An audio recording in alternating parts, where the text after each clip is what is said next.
Welcome to the Washington Week Extra. I'm Peter Baker. Let's continue the conversation where we left off and go on depth on President Joe Biden's latest foreign policy moves. President Biden will not penalize Saudi Arabia's Crown Prince Mohammed bin Salman even after the declassified intelligence reports show that he directly approved the 2018 killing of journalist Jamal Khashoggi. The president also took his first overseas military action this week by striking Syria. But some congressional Democrats are knocking the Biden administration's decision. Joining me tonight are four top reporters covering Washington. Susan Davis, congressional correspondent for NPR and co-host of the NPR Politics podcast. Aaron Haynes, editor-at-large for the 19th. Mark Mazzetti, Washington investigative correspondent for the New York Times. And Ashley Parker, White House bureau chief for the Washington Post. Welcome. Mark, President Biden's release of this report today was an act of accountability in a sense for Saudi Arabia, but he also chose not to impose sanctions on the Crown Prince himself, choosing instead to target about 70 or so other Saudis, but not the de facto leader of the kingdom. What do we learn from that? What is the lesson of that if he's not going to actually penalize the person who actually ordered the operation in the first place? Well, I think to some degree it shows that, willingness to rupture ties with Saudi Arabia only goes so far. I understand that there were actually options put on the table of possibly sanctioning Crown Prince Mohammed directly, but the president chose not to take that measure. He chose some, I would say, important steps to show contrast between the Trump administration and his administration. He had a discussion with King Salman of Saudi Arabia this week, not with Crown Prince Mohammed. Of course, Crown Prince Mohammed is really the de facto leader of Saudi Arabia, developed this very close relationship with the Trump White House and specifically with Jared Kushner. Joe Biden just chooses to speak to his father, who is ailing, is frail, and by most accounts is not really running the kingdom. So it's things like that. But I think that what we are going to have to see is how much of these early steps continue. What President Biden decides to do in other foreign policy measures in the Middle East, how much he decides to incorporate Saudi Arabia's views in any kind of ultimate potential deal with Iran over the nuclear program. Of course, the Obama administration was quite concerned about what Saudi Arabia might say about that. And so, I think that, the Biden administration is has taken very strong steps to show its anger towards Saudi Arabia and Crown Prince Mohammed's behavior. But we'll see exactly whether, how much further down that road they're willing to go. Aaron, what do you think this tells us about President Biden's approach to human rights overseas? Well, I think that we are seeing him begin to kind of wade into that conversation in these early weeks of the administration. Now, it's only been a little bit over a month, so I don't want to, predict too much into the actions that the administration has taken, but certainly saying, that America is back on the world stage and looking to reestablish relationships, but also, I think signals like releasing declassifying this report, which Avril Haines said during her confirmation process was going to be something that happened. After she was confirmed, now that she's in the building, that is happening. The situation with the Uyghurs over in Asia. These are issues. Seeing where the Biden-Harris administration is going to weigh in on these issues, I think, can tell us a lot, and maybe even tell us a lot early about where they plan to come down and the tone that they plan to set now that they are returning to the world stage. Ashley, of course, the president also took his first military action overseas this week since taking office. He struck some targets inside of Syria against forces that are blamed for attacks on Americans in Iraq. What does that tell us about how he's going to use military force around the Middle East, given his long history as a vice president and chairman of the Senate Foreign Relations Committee?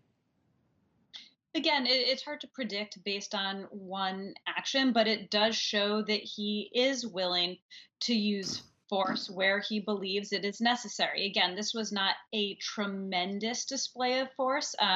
He was given several options, I believe, and this was one of the more moderate ones that he chose. It was in Syria and not across in Iraq.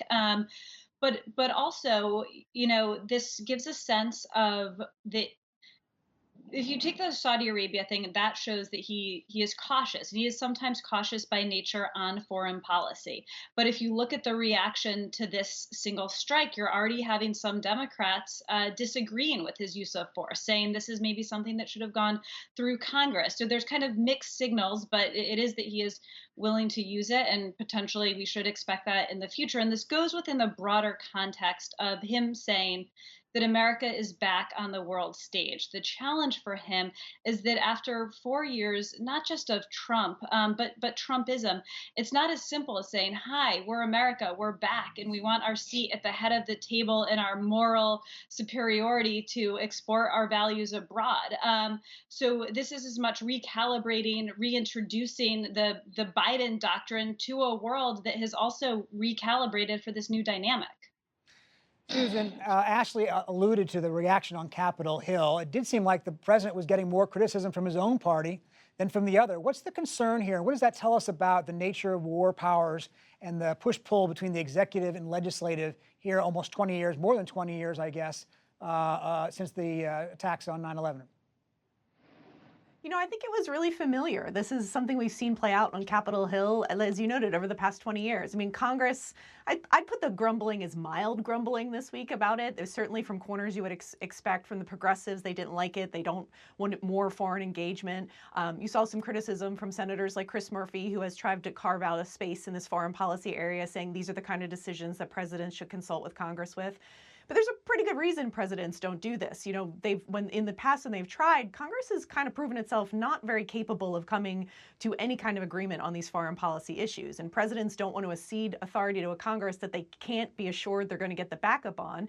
And Congress, frankly, doesn't want that responsibility. If they wanted that responsibility, they have the tools to claw some of it back, and they don't. So when you see this kind of criticism coming from Capitol Hill about presidents' foreign intervention, and depending on who's president, you hear it in both parties. I always say you have to take that with some skepticism and a little bit of grain of salt, because Congress does have the authority to exert itself in foreign policy in a much greater capacity.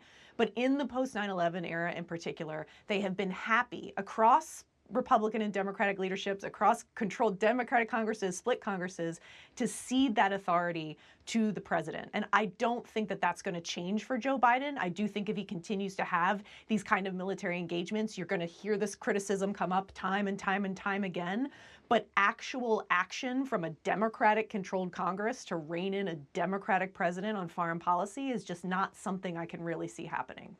Mark, that's the reaction here at home. What about in the region? How do we tie these things together? What signals is President Biden sending to our allies in the region by hitting Iranian targets or Iranian-linked targets at the same time he's, confronting Saudi Arabia, which is the leader of the anti-Iran coalition in the region?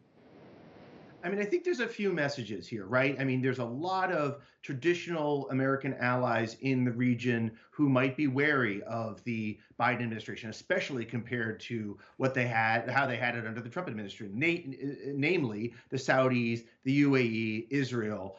They don't know what Joe Biden is going to do, particularly with regards to Iran. So doing this strike, I think, may be in a way a message to these traditional allies that Joe Biden, will be willing to use force against pro-Iranian groups and Iranian-funded groups. But it's also a message to the Iranians, I think, that I'm not here just to come hat in hand to do a nuclear deal, and that it's going to be 180 degrees from the Trump administration. I am going to use force to a degree, and I will, I will beat back Iranian aggression where I think it's warranted. And so it's also, I think, to a degree, a negotiation ploy, not a ploy, but a negotiation tactic with regards to a future Iranian deal over its nuclear program.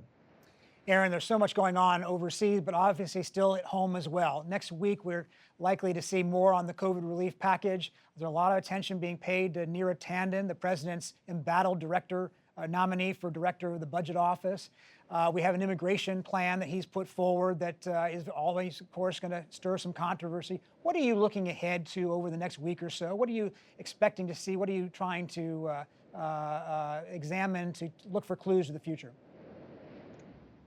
Well, you're right. There certainly is a lot going on in terms of the ongoing confirmation hearings. The fate of Neera Tanden kind of still up in the air, although it seems like the Interior Secretary nominee Deb Haaland, her nomination reassured with Representative Joe Manchin, saying that she was somebody that he is now willing to support. Javier Becerra also looking like that is something that is going to happen. But next week, as this pandemic relief package continues to move through, so many of the activists, especially women activists and women lawmakers who met with Vice President Harris last week, who were pushing for a lot of the items in that pandemic relief package, whether you're talking about housing assistance, food assistance, unemployment insurance, and direct payments.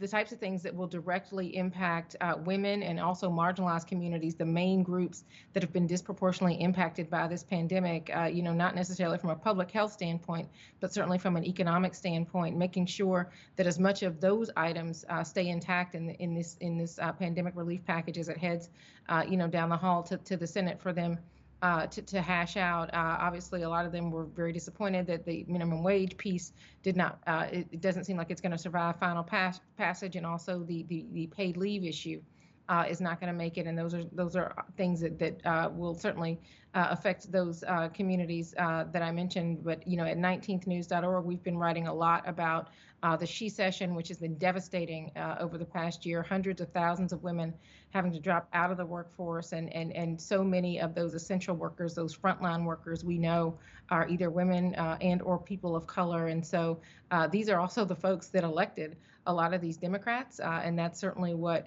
you see. Everyone from Speaker Pelosi to a Pramila Jayapal to the two Georgia Democrats that were recently elected in those Senate runoffs, saying this is what they sent us to Washington to do.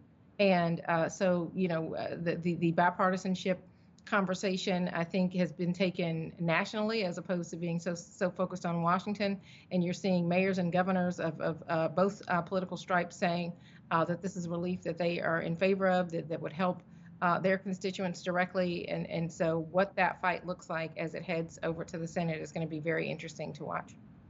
Okay, well, we'll leave it there for tonight. Many thanks to Susan, Aaron, Mark, and Ashley for your insights. And thank you for joining us. Make sure to sign up for our Washington Week newsletter on our website. We will give you a behind-the-scenes look into all things here in the nation's capital. I'm Peter Baker. Good night from Washington.